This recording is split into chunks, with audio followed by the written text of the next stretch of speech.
Okay, we've got good frames per second.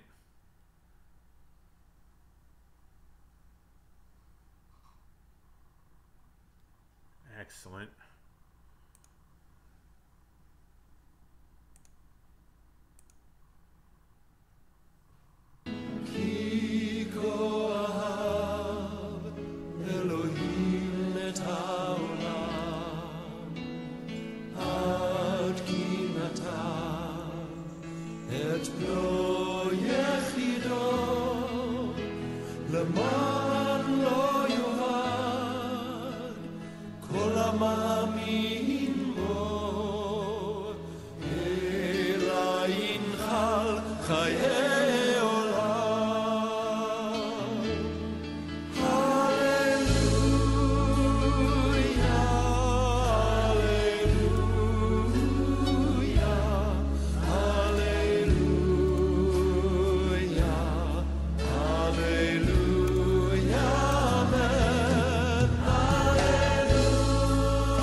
Good evening. Welcome to Zion's Banner.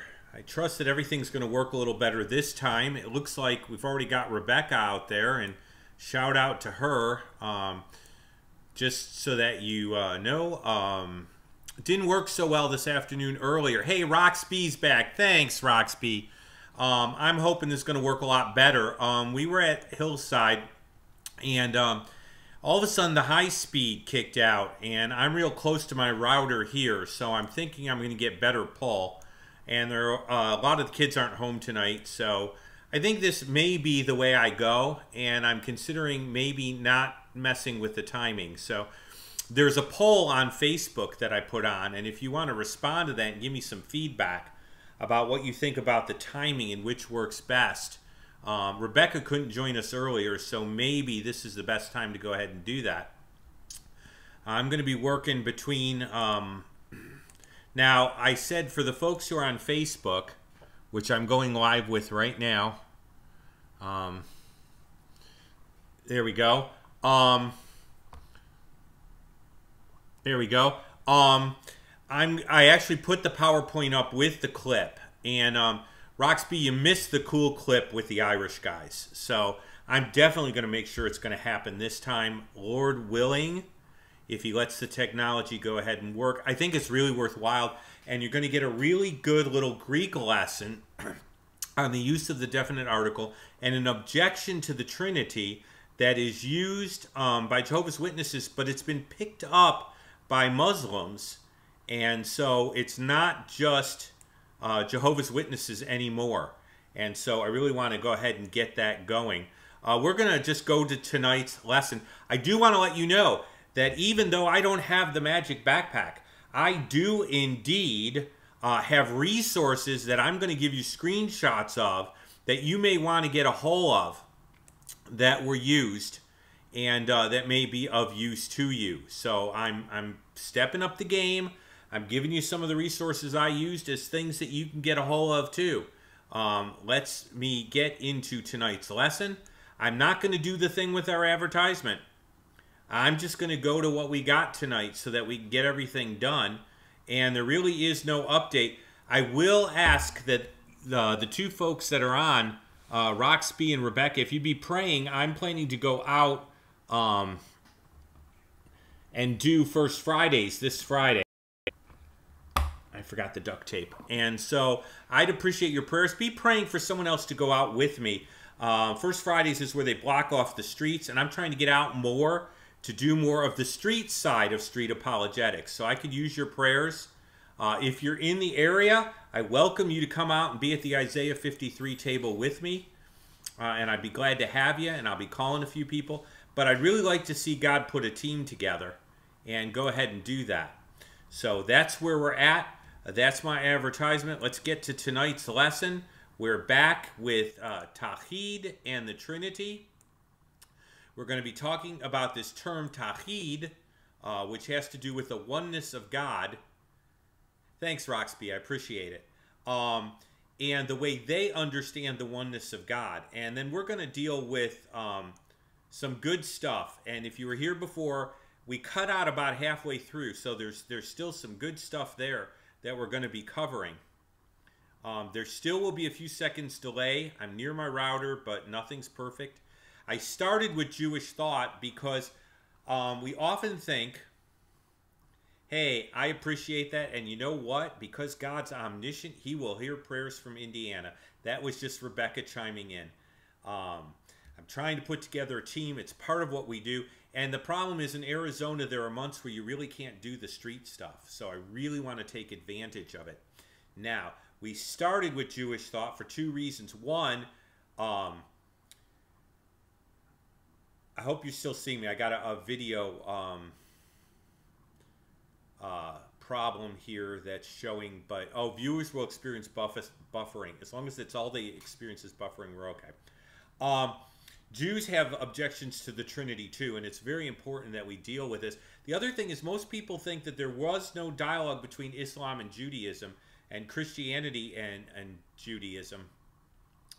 And that's not entirely true. So we're going to take some time with this because what's called Tachid is the Echad of God in Jewish circles, and the way the Echad of God is understood is very similar in some respects to the way it's understood in Islam in a lot of respects. And that's why I'm pulling you to Maimonides. And what I'm liking is I'm seeing things come up fairly quickly, so that's good. Maimonides was a Jewish man who had contact with Islamic thought. Now, what's significant about Maimonides is he really ends up being the systematizer of rabbinical Judaism. Okay? There's the biblical faith. We could call that biblical Judaism. And then there's a parting of the ways where you have the birth of rabbinical Judaism. And there were people who thought like him before, sure, but he systematized it. And the other thing you need to understand, too, is that there were people who did not totally agree with his strict Unitarian Trinitarianism. What I mean by that is one God, one person. There were thinkers in Jewish thought in Maimonides' time, and there was Jewish thought that allowed for a mystery to God's plurality. So that's why I put Maimonides up there. And what's interesting to me is we're going to see that his terminology is very, very similar to the way Muslims understand Tawhid. So let me just demonstrate that Maimonides had connection with Islamic thought. He was Saladin's vizier's personal physician. And I want to go into it totally, but you need to understand that he was born in Cordoba, Spain, which at that time was highly influenced by Islam. I'm going to try to use a little bit of a MacGyver there. There we go. And so he was exposed to Islamic thought. In fact, he wrote some of his material in Arabic. And so you need to understand that there was some contact there, that there really was a discussion. Now, I'm looking at Maimonides' 13 articles. You're going to find those in the Jewish prayer book. And you have to understand that rabbinical Judaism does not like belief in Jesus because it's non-Trinitarian. And it does not buy into the Trinity, and it's based on these two articles of Maimonides that the Trinity is considered heresy or apostasy, okay? I firmly believe, now that's one way of saying it, usually in the Jewish prayer book is I believe with perfect faith that the Creator, blessed be He, be both Creator and ruler of all created beings, and that He alone has made. Now look at the alone. He alone has made, and He is a reference to one person. It's not like a plural He. It's He singular alone, hath made, does make, and forever will make all the works of nature. Now see that He alone being singular instead of God alone is where we run into problems. And Mara, if you're watching, I could have used the duct tape because I'm losing this. It does not want to stick. We got this thing to hold the phone, and it doesn't want to hold the phone. Okay. I believe with perfect faith, or I firmly believe that the Creator, blessed be He, is one and no unity like His in any form, that He alone is our God, who was and is and ever will be.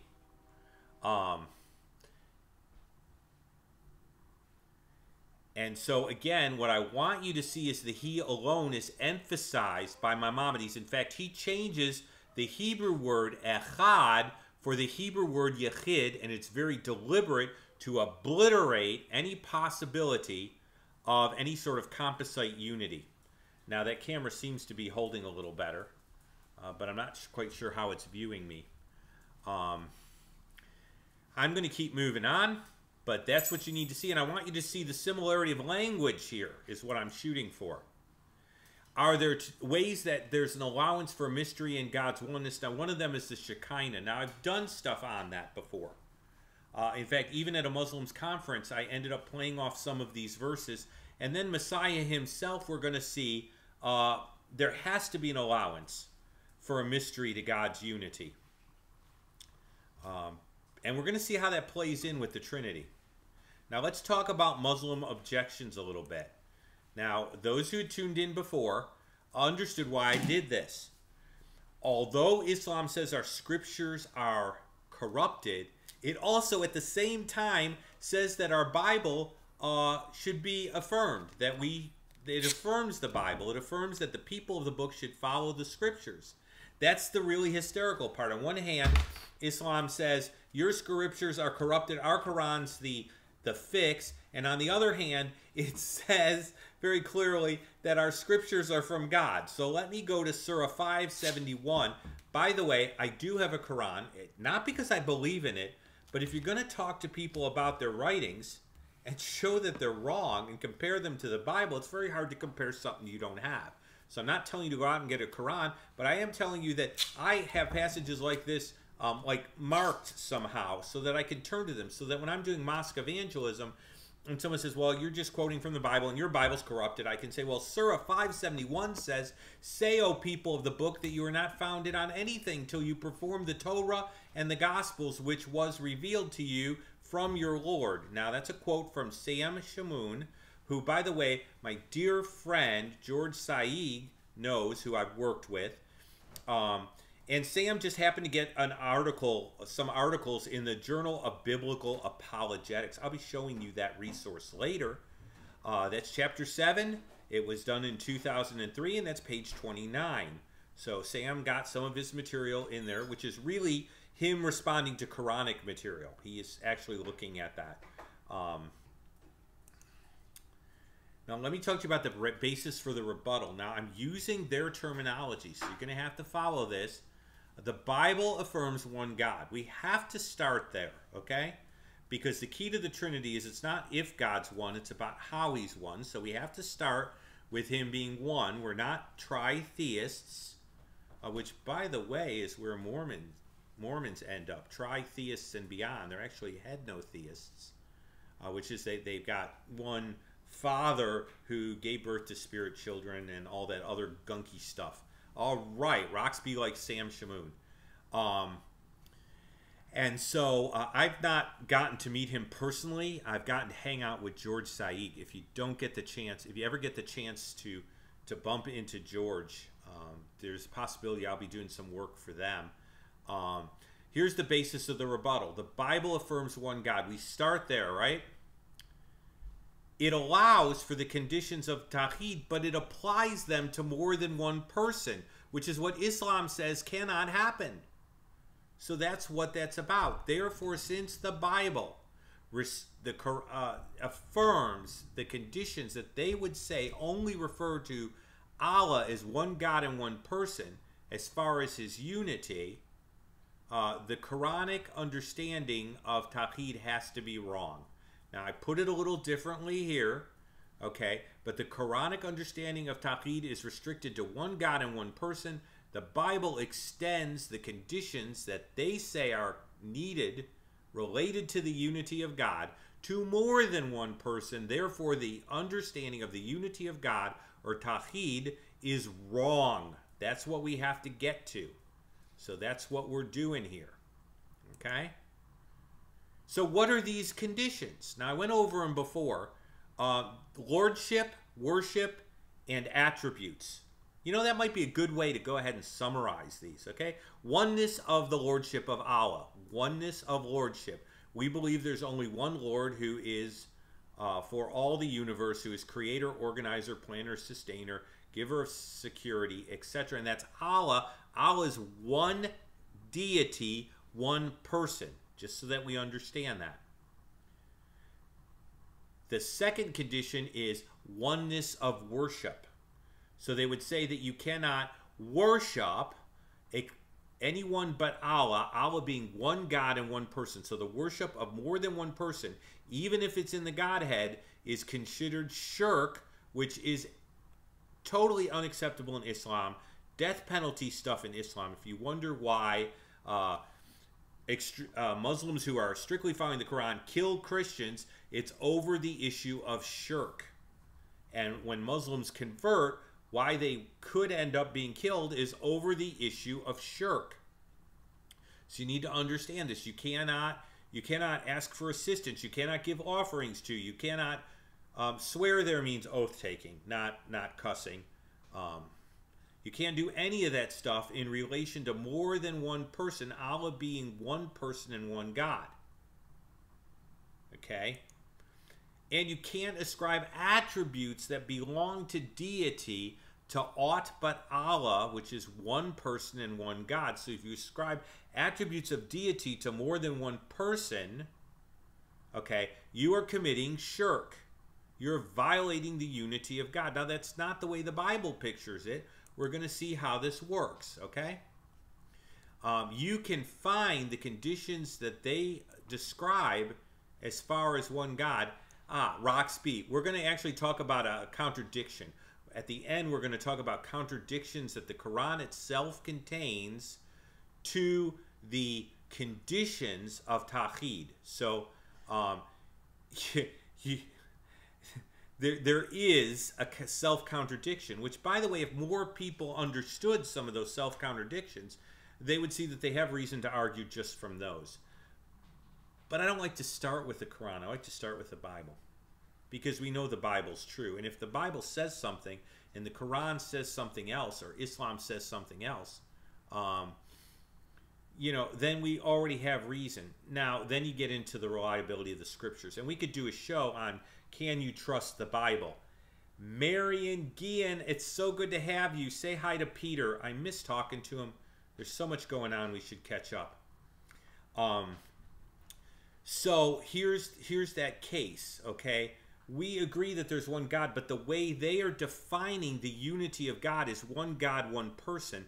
That's where we're going to find a problem here. Now, I did this before. I'm going to do it again because I was talking to a dear sister. Everyone runs to Genesis where Elohim is plural. Now, what I got to tell you is that's insufficient to make the argument, because the form of Elohim itself rarely appears in a singular form. And most times it is plural. And you will get from rabbis the plural of majesty is an old argument. They say, we are not amused. Okay, Queen Victoria used to say, we are not amused. Or you'll get that he's talking to the angels at creation. So let's don't use that argument unless you're ready with the counterpunch, okay? You got to be ready with the whole argument. Otherwise, it's like punching somebody and leaving like your face open for the counterpunch. And I'll tell you, Jews in Brooklyn who are more educated and stuff, they will counterpunch. And I've done mosque evangelism, and they will counterpunch, okay? Because the Quran itself uses the plural pronoun for Allah. We're going to see that. But they would say that's the plural of majesty. Actually, they're just borrowing arguments from Judaism. Isn't that nuts? That is like so absolutely crazy. For those out there in Facebook, I did post a link on our website to the PowerPoint complete with the video clips. So you can have that. You just go to our site. In the original Facebook post, there's a link. You click on the link on the page. It will take you to the thing, and you can download it. So I'm always into making materials available. So it's not sufficient to say Elohim is plural. That's just not good enough. Okay? You need to do more than that. So let's go there and let's look at it. Now you should see the Hebrew hopefully up there. I'm trusting that you are. I'm going to zip up there. Okay. It's going to take just a split second. There's this delay in Cyberland.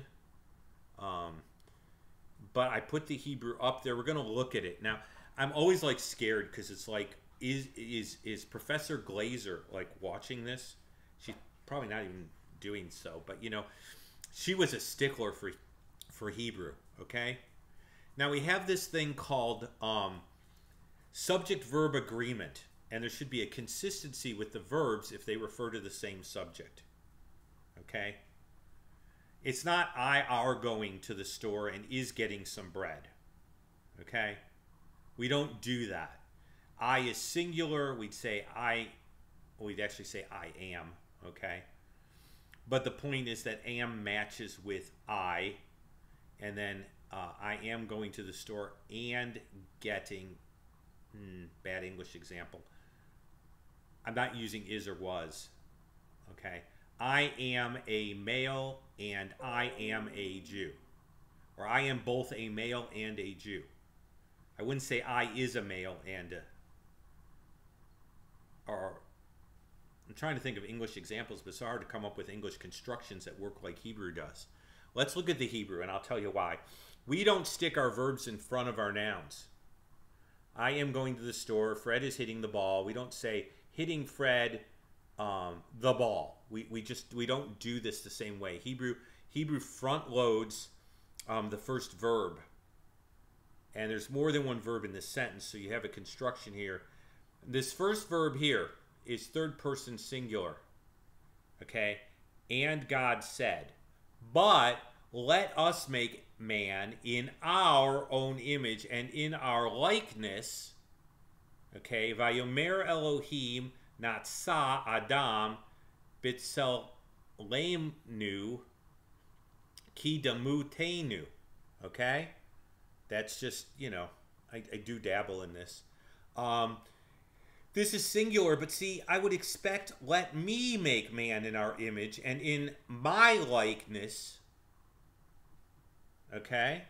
So I would expect this all to line up verbally, and it would if you had verb-subject agreement all the way through. And so we don't have that. And so what I like to say is, look, here's the problem. Okay? Both plural verbs and singular verbs are used for Elohim at the same time. If Elohim is just the plural majestic, and it should be treated always as a singular, why do you have plural verbs there? It doesn't work. Something so unique is going on that the grammar can't totally handle it, and so you have singular and verbal verbs relating to the same noun at the same time because there's a great mystery here, and you can't just restrict this to the plural majesty and to this being singular. It doesn't work. So where do we go from here? Well, it will take a second for yours to change, okay? Let's take some biblical passages against this sort of definition, okay? Now, I always get worried, okay? Because, first of all, Hebrew phonetics is bad enough, but Arabic phonetics are just scary, okay? So, you get Tahid U'ayya is the best I can do there. I don't, you know. And I'm thinking some Arab person's watching this, and well, this isn't in Arabic. I don't read in Arabic, and phonetics don't always work perfectly. Tahid is the idea of oneness. And this is the oneness of worship, okay? And that means I can only worship one God, and one person can receive any sort of worship, see? But the Bible doesn't teach that. Now, I didn't go to the New Testament yet. I'm just dealing with the Old Testament. Exodus 3:1-6, Moses is tending his flock. This should be appearing on your YouTube so that you can actually see it. And if this works right, you've got the Bible verse sitting there. Okay, and that's going to come up. If you don't, open your Bibles, or you could use your cell phone and click on it. There you go. I'm sort of dividing my attention. So, Marion, you're seeing the side of my face occasionally, but I got all these dear folks that are coming on and sticking with me. And actually, Roxby's been great at getting URLs for my website up and everything. So I got a little arrow there. There we go. Moses was tending the flock of Jethro, his father-in-law, Yehitra. I'm going to go back here real quick. It might switch for you. The priest of Midian, and he led the flock to the back of the desert. Now, this is a really cool passage because the Quran actually contains this passage. It's not worded exactly the same way, but I've used this in mosque evangelism differently because I know this passage is in the Quran, and so I can kind of go, well, you know the story there, it's in your Quran, get it?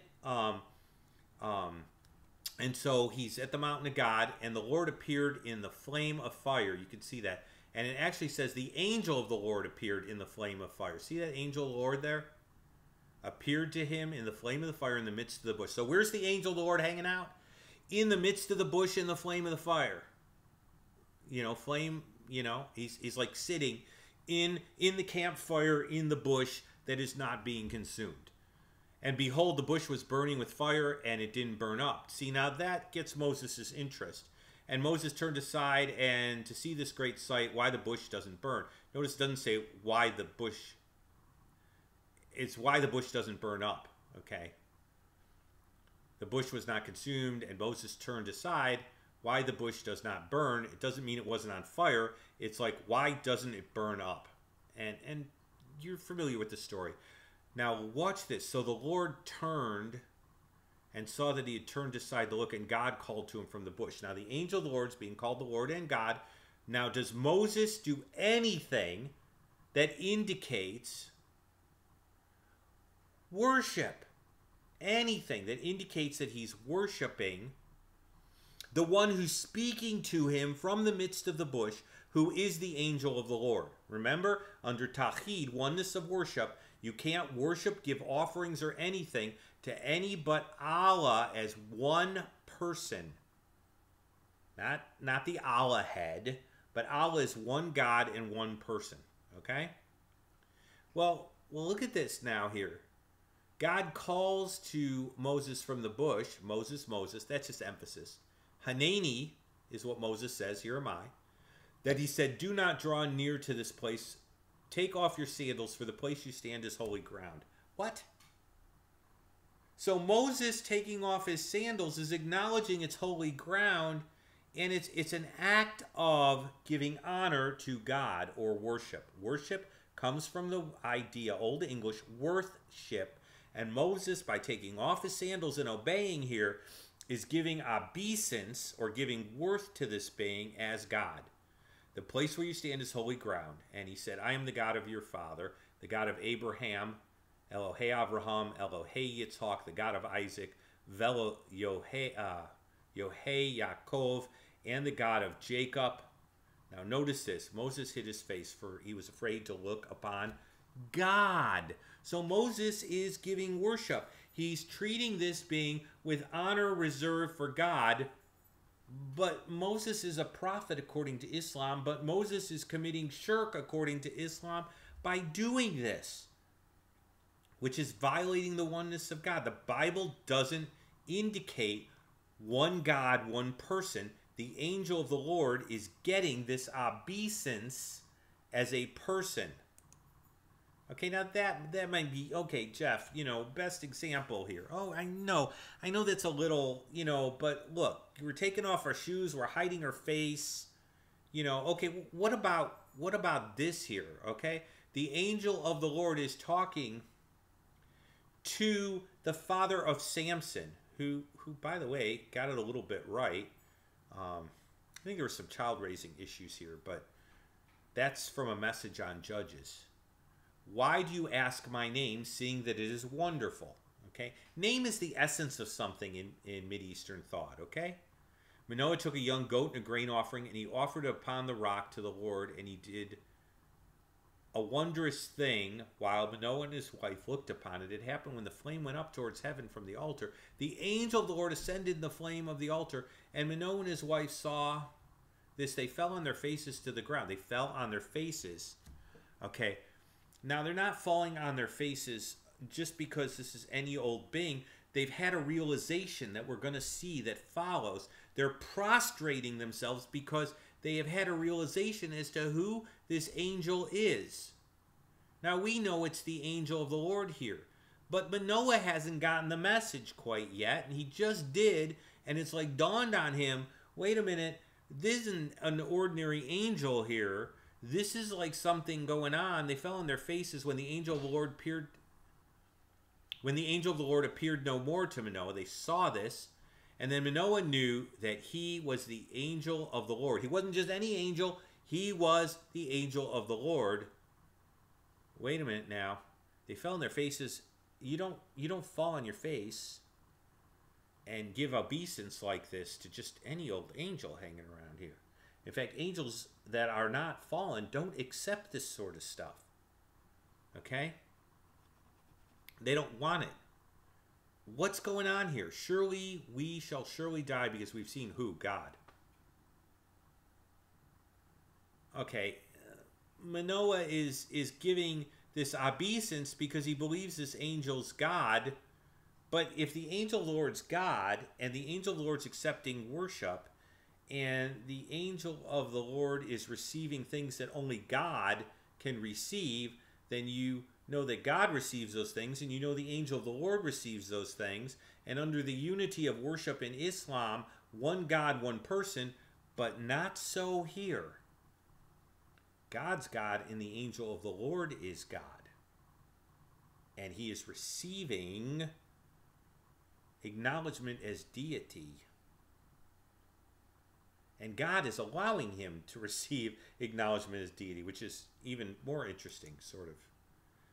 Okay, what about giving attributes of God to another being? I mean, that's totally uncalled for. In Judaism, you don't do that. You didn't bow before kings. During the Middle Ages, this was problematic. You did not bow before popes and individuals. Now, I'm not saying you should. I'm saying Jews would die over that sort of stuff. Okay? Because you did not ascribe to God your holiness. You got to be kidding. You know, you don't ascribe that sort of stuff to men, right? Jeremiah 23:6. I'm going to open my Bible there. You can open your cell phone. Okay? And you can go that route. Or you can do it the analog way. So I've got my analog Bible here. Okay? Did you ever think we'd come to a place in life where we'd refer to our Bibles as digital and analog? I'm turning to the digital version of Jeremiah 23:6. Okay. But I'm actually using the analog. Okay, now this is messianic. Behold, the day is coming, says the Lord, when I will raise up to David a branch of righteousness. A king shall reign and prosper. I love this. I use this with Jehovah's Witnesses because Jesus is being called Jehovah. It like makes them crazy and they don't visit me ever again. A king shall reign and prosper and execute judgment and righteousness. But see, then I get to ask them, look, you know, if Jeremiah calls Jesus Jehovah, then why don't you? And let's just get this over with, okay? Righteousness on the earth in his days. Judah will be safe. This is the Messianic age we're talking. This is Messiah. And by the way, they're ancient Jewish, there are rabbinical writings that affirm this is talking about Messiah. Okay? And he will be called the Lord our righteousness. Now that's all in caps. You got to get... God's sacred name is being ascribed to Messiah here. You just don't do that sort of thing. And you know what? In Islamic thought, you don't do that sort of thing. I mean, they use the term Messiah in the Quran. In fact, they actually use the term Messiah as opposed to Christ.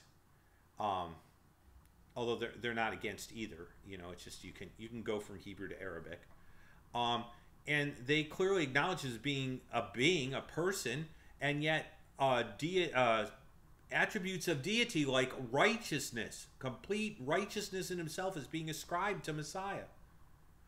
And he's being called with God's name. Well, under the unity that of the last point, as far as Tawhid, the way the Kran teaches it, this couldn't happen. This would be totally wrong. Now, Roxby said, are there specific prayers to Muhammad? Well, I didn't go there. I went to something weirder, Roxby, because this is just like so beautifully weird. This is Surah 21:16, okay? And I read this and I went, oh wow, this is really interesting. When we notice Allah is always in the plural first person. Do you know where Muhammad got that from? Muhammad's not very, I'm sorry, it's not inspired. It's not even very original. Muhammad aped stuff from Christianity and Judaism and created his own thing. I know he thought he was getting it from Gabriel, but let's just say there's another angel who likes to masquerade, and he an angel of light. And I don't think he's above feeding things to people, okay? And so Allah's talking unto the angels, fall prostrate before Adam. They all fell prostrate, save Iblis. He refused. Now, Iblis is associated with Satan. So we got Satan refusing to worship man, which Islam would say, well, he defied Allah, so he was bad. But we'd say, that's good he didn't worship man. So we actually take it the other way. And now anything that makes Satan look good, it should already be sort of suspect, don't you think?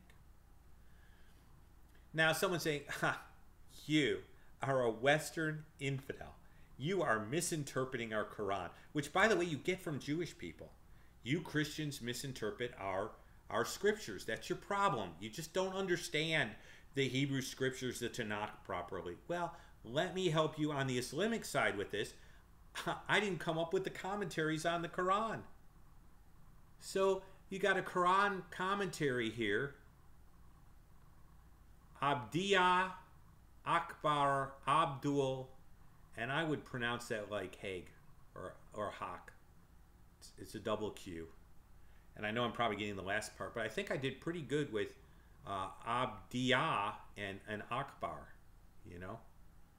Synchronism, yes, but almost worse. Because synchronism carries two systems, puts them together, but doesn't necessarily say they're the same system. So yeah, it's synchronism, but it's actually like perversion into a new religion, maybe. Boy, could I get my head chopped off. But I mean, I'm not making this stuff up, and this is where this is kind of useful to be able to say, hey, this is what your own commentaries say. I turn to the Arabic translations of the Hebrew scriptures to prove that certain things are messianic, called the Targums, because look, this is the way you do things. You hold people accountable to the theological statements they make. And then when they're ridiculous, the people are just ridiculous. It's just kind of the way it is. So let's look at this lovely commentary here. This commentary is on Surah 7:12, but that's okay. It's still a commentary. We can use this. Marion, if you click the link in the earlier thing I put up, it'll take you to our webpage. You click that link and you get the PowerPoint with the cool video clips. We got, hey, you could tell Peter, I had 2 8th century Irish guys on the show tonight. You'll get to see them. And it's really kind of fun. Okay. Yes. Yeah, Allah commands his own angels to commit shirks. Your spelling is very good, Roxby. And yeah, he does. Isn't that interesting? For those in Facebook, I can get live streaming, and you can do the same thing. You can put stuff up, and under the right conditions, I can see it. And so I like this because it's almost like a classroom, and I get interaction, and I get to like bounce ideas and think about what people are saying, and then kind of go with it. And so it just makes it's a live audience. It's a live audience in Indiana and other places. So cool. So, yeah, he does, Roxby. Muhammad has, as Allah commanding his angels to commit shirk. So, in case you're wondering, and you want to get around this, you infidel just don't understand, the verses state that Allah has commanded his angels to prostrate before Adam. The word prostration, and by the way, there's a word for that in Hebrew, ishtakavu. I mean, it changes depending on form. Okay, so I'm using a particular form, but the idea of bowing is a very old and you have the same idea. And what the commentator's saying is, look, this indicates prostration before God and worship. Okay? Now, you go a little further down, the story as a whole involves a difficult issue. Yeah, it does. Like a total inconsistency. Why did God give his angels orders to prostrate before a being inferior to them in nature? The manner of prostration is reserved for the worship of God. Hey, Patrick, stick around. So we got the Kran indicating that the angels were supposed to commit shirk, which is a violation of the unity of God, which is a death penalty thing in Islam. So really inconsistent gorp here. Okay? Now, I'm turning to the New Testament. We've done some Old Testament stuff to demonstrate that there has to be a mystery to the oneness of God. And the way Islam defines the oneness of God, Tawhid, which is related to the Hebrew word echad. That's why I see overlap in this apologetics. Okay? Is not the biblical way to understand God's oneness, and we don't need to be afraid. We'll get to that, But the bottom line is, what they call Tawhid is not the biblical Tawhid or oneness of God, even using their terminology. So John supports.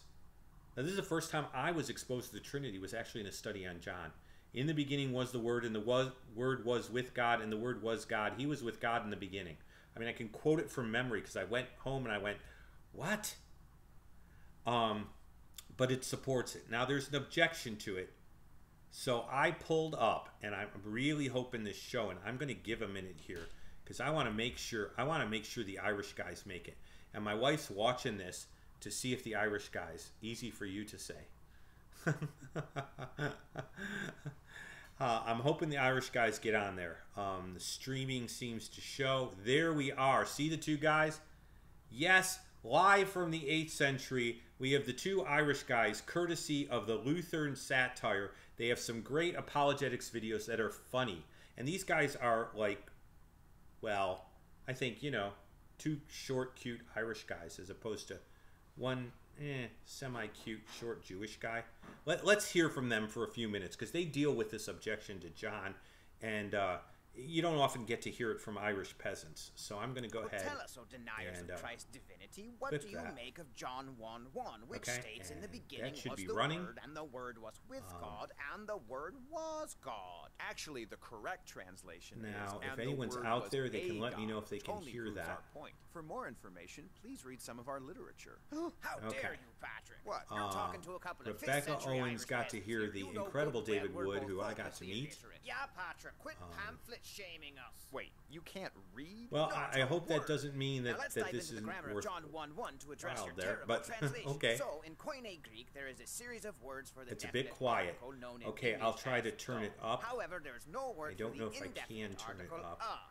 Desktop audio. I'm going to turn it up. To add the indefinite article before a noun if the definite article is missing. Way up. For example, Matthew 5:14, you are the light of the world. A city set on a hill cannot be hidden. Exactly, and there's no article before theos in John 1:1c, which is why we translate that section as and the Word was a God. So clearly John is saying that Jesus wasn't the God, but was only a God. In other words, a very holy but lesser being. Except he's most clearly clearly not saying that, Patrick, which you might have realized if you hadn't dropped out of Greek 101 after 15 seconds and ordered a powerbomb the Nicene Creed. So let's dive back into the text. The text that you can't read. Yep, that's the one. Now, in Greek, nouns have declensions, which is a fancy way of saying that nouns change a bit based on the function they serve in a sentence. For example, when the word silver is the subject of the verb in Greek, the word is argyros. When it's the object, however, it's argurion. This is boring. Yeah, I know, Connell, but we gotta slug through this stuff to refute the Jehovah's Witnesses. Gibraltar's whippersnaps. Whatever. Now, things get a wee bit tricky on the declension front when it comes to the verb to be, which is known as a linking verb. Now, as opposed to a regular verb which connects two completely different nouns, a linking verb connects two nouns which are essentially the same thing, such as the words I and Spartacus in the sentence, I am Spartacus. No, I am Spartacus. No, I am Spartacus. Because of this, both of the nouns joined by a linking verb will be in the nominative case, making them both look like the subject of the sentence. But in reality, one of them is the subject, and one of them is what's called the predicate nominative. This is boring. So in a language like Greek, where thanks to declensions, you don't have to place the subject before the verb to identify it as the subject, how do you figure out which word is the subject and which is the predicate nominative? By and large, the answer is this. The word that features the definite article is the subject, and the one that doesn't is the predicate nominative. So, Patrick, in John 1:1c, what's the verb? Was. Exactly, a linking verb. And what two nominative case nouns does that verb link together? God and word? Precisely, and which of those two nouns has the definite article? Word. Which means that's your subject, so the reason John doesn't include the definite article with God in 1:1c is because that's how you say the word was God in Greek instead of saying God was the word. Okay, I'm going to leave it there so I can take just a second with my Facebook, folks. I'm sorry about that. I have the link, and you can hear these guys. You know, it's difficult. I just thought they were so hysterical, you know. They're explaining the way this works. In John 1:1, okay, the word was God. Now, we have a definite article called the. And there are different ways of writing the in Greek depending on how it's being used, okay?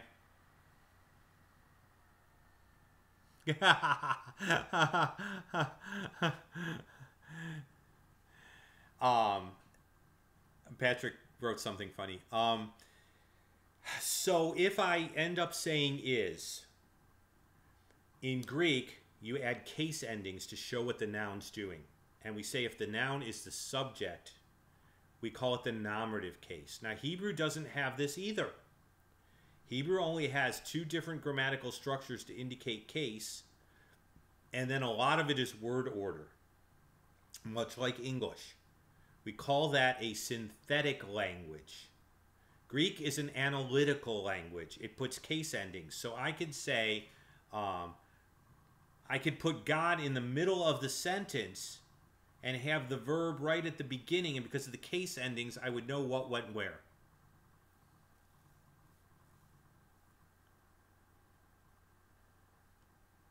Okay.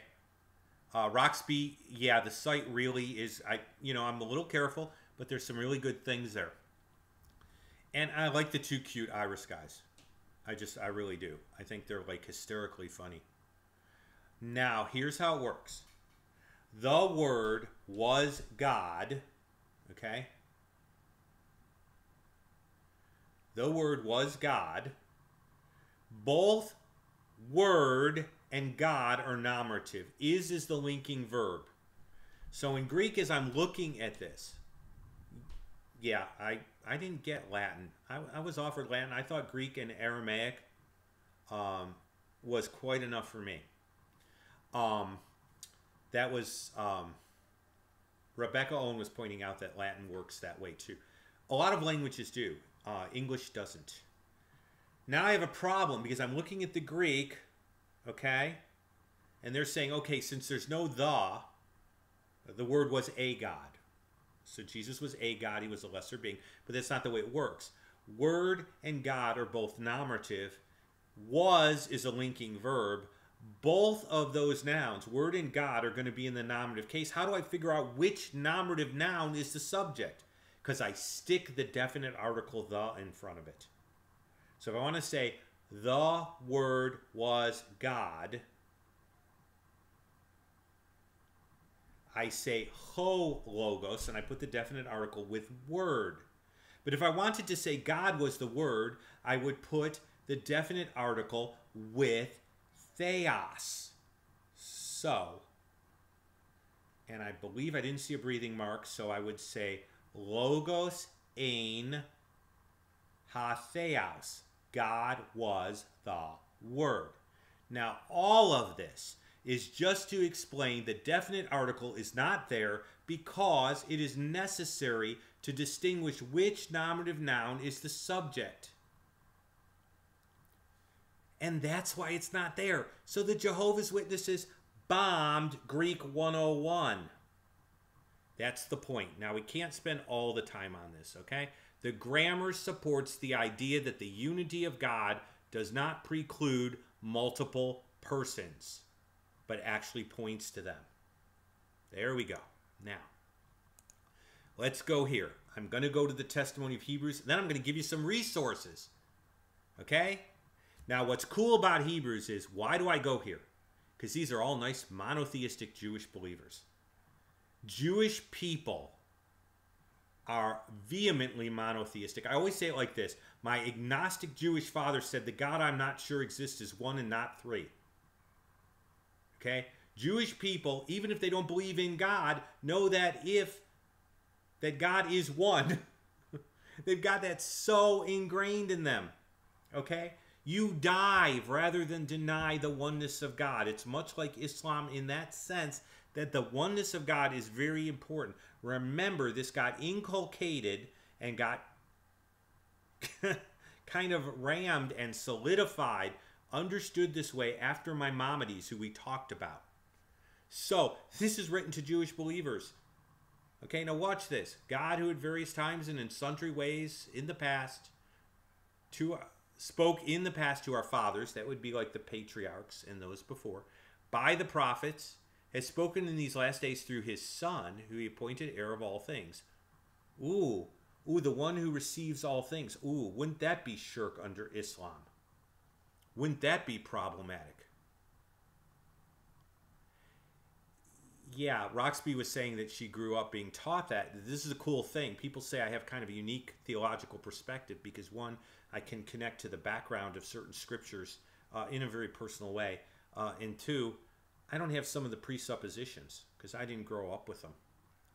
But that doesn't mean that people who grew up a different way don't have also unique perspectives. They're just not the one that I was given by God. So, he's appointed the heir. Who? That's interesting. Through him also he made the worlds. Jesus is the creator. But wait a minute. That's ascribing an attribute of Allah, God, to Jesus. It sure is. And to a monotheistic Jewish audience that was dyed in the wool monotheistic, that lived and died on monotheism, Jesus is being the creator. He's the heir. He has authority. You know, I like to say in the Messianic or believing Jewish movement, the authority of Jesus must be re-emphasized and re-emphasized, and he must be Lord of all and the creator. And the Messianic movement is forgetting this and slipping into rabbinical Judaism in order to kind of make the message. We contextualize the message, but we don't destroy the message or take away from it. I have a whole message that George Said had me do at a Muslim conference, a conference on Islamic apologetics, on contextualization, what's allowable contextualization and what's Chrislam. But that you have to go somewhere else to see. Okay. Bottom line.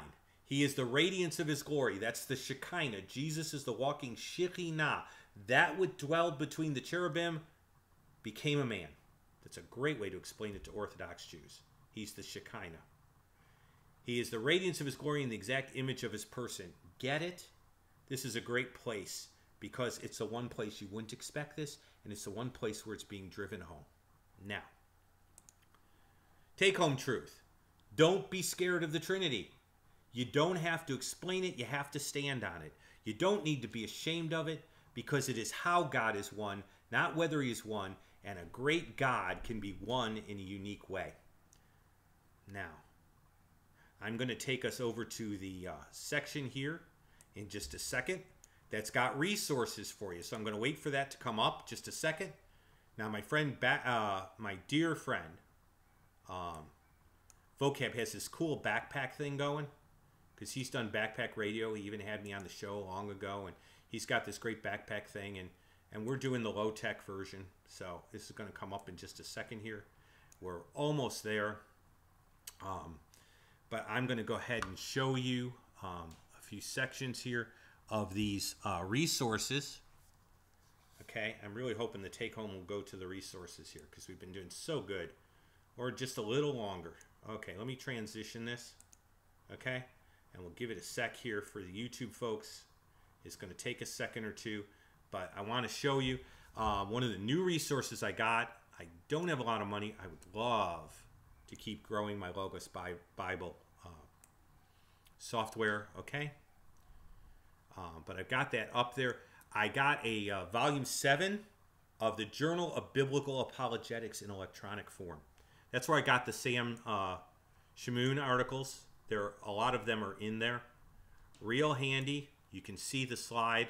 If you have Logos, this is purchasable. This was only about $7 or $8. I mean, it's really good stuff. Now, I'm not just going to go there. I'm going to hold some books up, too. I'm going to try to make that work. And hopefully the books will work, too. I want to hold them up here. This is a cool book. Now, it's a little more pricey. It's called The Torah, God, the Torah, and Messiah, The Systematic Theology of Louis Goldberg. Now, he was the head of Jewish Studies at Moody. Brilliant guy. Never got to meet him. But what he did is he took a systematic theology, but he organized according to the Jewish categories of God, Messiah, and God, Torah, and Messiah. And that's as close to a Jewish order, okay? They don't systematize theology quite the same way that you might. The Torah is key to Jewish identity. It's what God gave. It's his instruction. And so you have God, and he's obviously important, the Torah, and Messiah. And that's the way that is. It's a big, thick book, really pretty good. Now, this is an unusual book. I'm going to put this up here. Okay, I'm going to hold this up for a few minutes. This is like the weirdest book on the list. And hopefully it'll show up in a few minutes. This is called The Limits of Orthodoxy. Now, what's interesting about this book is it's an appraisal of Maimonides' 13 articles. And it was done by an unsaved Jewish guy, but some of the stuff it points out is just so useful to us. Because it points out that some of the objections that rabbinical Judaism has to Christianity, although they aren't exactly the same, the idea of plurality in the Godhead, the idea that God could become incarnate, those things did exist in Jewish thought. So some of the objections that rabbinical Judaism has to Christianity were really within the pale of Jewish thought at one time.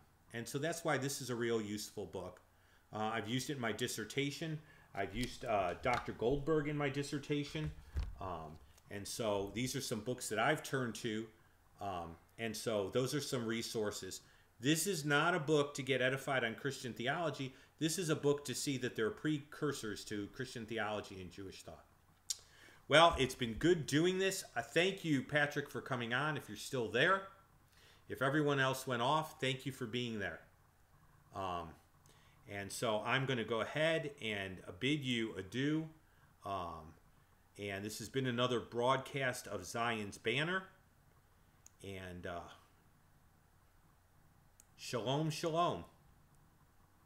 Thank you, Roxy and Rebecca, for being on and sticking with me. And I hope to see you again, and it's always great to hear for you. Thanks, Rox B. And hopefully some of those will be useful to you. Good night.